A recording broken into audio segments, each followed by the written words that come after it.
안녕하세요. 암 전문의 김자영 원장입니다. 이번 시간에는 췌장암 3편. 이렇게 예후가 안 좋은데 어떤 방법이 있을까? 이 내용을 가지고 시작을 해 보겠습니다. 지난번에도 보여드렸던 이 그림을 보면 췌장에 암이 이렇게 분리가 정말 잘 되도록, 암만 딱 보이도록 이런 경우로 발견이 되는 경우가 드뭅니다. 이게 일기거든요. 사이즈가 4cm 미만일 때 이때 우리가 일기라고 하는데, 이렇게 정말 췌장에만 딱 암이 있는 경우, 주변에 혈관 침범도 없고 이렇게 있는 경우 자체가 매우 드물고, 여러분이 이제 일기로 진단을 받아도 진짜 일기인 경우가 매우 드물다. 일기라는 거는 정말 췌장에 다른 것에 침범이 없이 사이즈도 적은 상태가 일기인데, 일기 자체도 대부분 많은 경우 이미 간에 암세포가 가 있는 경우가 많기 때문에 예후가 좋지 않은데요. 일기 환자는 그래도 희망적인 게 있습니다. 왜냐하면 진짜로 일기인 경우가 있긴 있거든요. 간에 진짜 가 있지 않고 정말로 이렇게 췌장에만 있는 경우, 이거는 진짜 일기인데, 그 일기인 경우 수술적 치료만이 완치로 갈 수 있는 길입니다. 여러분들이 왜 이제 이 췌장암에서 수술 또는 암에서 이제 여러분들이 수술이 중요한 건 아시는데, 제가 지난 시간에 이 췌장암은 염증하고 특히 관련이 너무 많다. 암이 있으면 주변에 떡지듯이 염증이 막 너무 고름처럼 심하게 있는 경우가 이 췌장암이다라고 말씀을 드렸는데, 종기라든지 아주 심한 고름이 몸에 생겼을 때 그 종기는 드러내야 되잖아요. 그 이유가 어떤 약으로도 잘 스며들지 않기 때문에 종기는 드러내야 됩니다. 수술적으로 제거를 해야 되는데, 마찬가지로 췌장암이 정말로 일기인 경우, 여기 암덩이가 염증이 있는 경우는 정말 잘 도려내듯이 떼어낼 수만 있다면 그분은 완치로 갈 수 있겠죠. 그런데 문제는 그런 일기가 드물다. 대부분 눈에는 안 보여도 이미 간에 암세포가 가 있는 경우가 많기 때문에 이제 문제이다.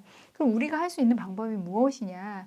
항암이나 수술이나 방사선이나 이거는 이제 대학병원에서 그 기수에 맞게 치료에 대한 제안을 해 주시는 거고, 우리 환자들의 입장에서 우리 스스로가 할 수 있는 일은 무엇이냐? 이거는 2편에서 왜 이렇게 예후가 좋지 않은가에 대한 내용에서 힌트를 좀 가지고 가야 됩니다. 이 췌장암이라는 게 워낙 염증이 심하고 이 염증 세포들이 암세포화 되는 경우들, 그 가설로 그 추측을 할 수밖에 없기 때문에 췌장암은 우리 스스로가 치료의 효과를 높이는 방법은 딱 두 가지입니다. 첫째는 항염증, 두 번째는 항산화입니다. 우리 개인적으로 환자분들이 스스로 노력해서 할 수 있는 것들, 어떻게 해서든지 대학병원에서 하는 치료의 효과를 올릴 수 있는 것, 또는 예후를 좋게 할 수 있는 것, 또는 일기 환자들이 수술하고 나서 간전이나 다른 전이로 가지 않게 하는 방법은, 첫째가 항염증, 두 번째 항산화를 내 몸에서 일어나게 하는 겁니다.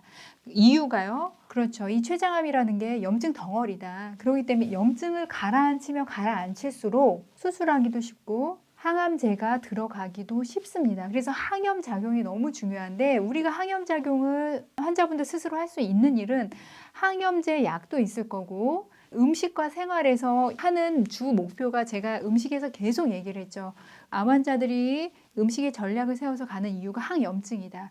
항염증을 일으키는, 염증반을 계속 줄이는 음식의 전략으로 가는 것, 그 다음에 염증반을 계속 줄이는 생활로 가는 것, 그게 췌장암 환자분들이 거의 목숨 걸고 해야 할 일 중에 하나입니다. 그 항염증.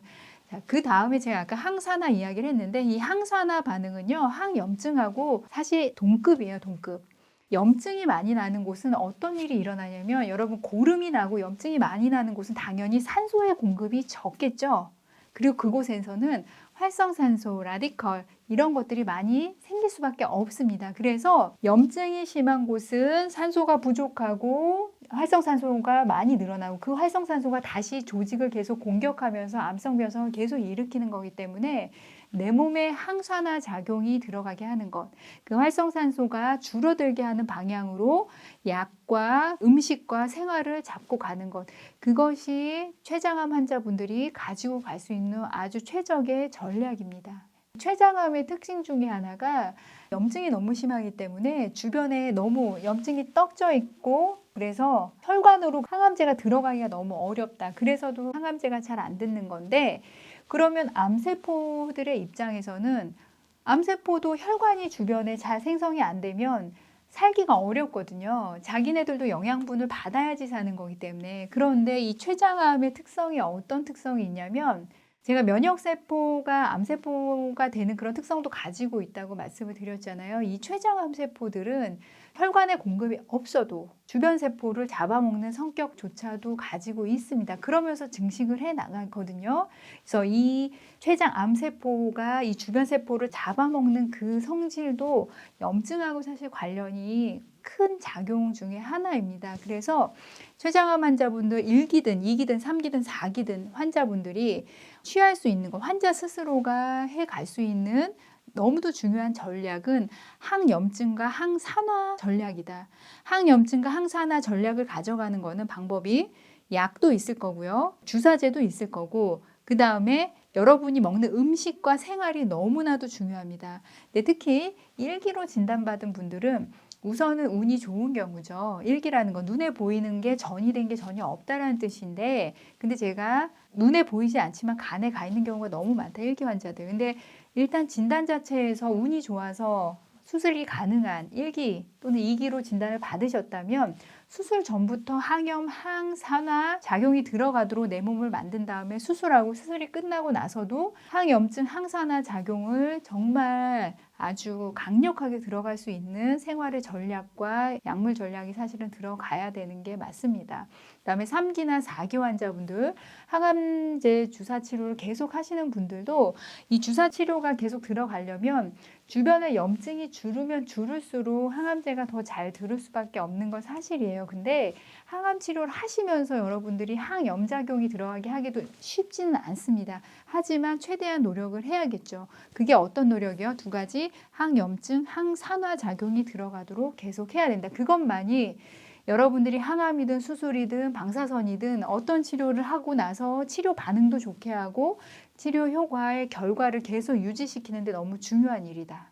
어떤 굉장히 뾰족한 방법을 생각하신 분들이라면 실망하실 수도 있을 거예요, 오늘 제 내용이. 그런데 지금 현대 의학에서 췌장암은 아직 가야 할 길이 먼 암은 맞거든요. 근데 우리 스스로가 이게 지금 염증에서 시작이 됐다고 하면 이 염증을 내리는 이 전략, 이거를 암을 진단받은 순간부터 계속해서 전략을 잘 세워서 나가야 할 겁니다. 자, 항염증, 항산화 작용, 췌장암 환자한테 너무 중요한 핵심이다, 이 말씀을 드리고요.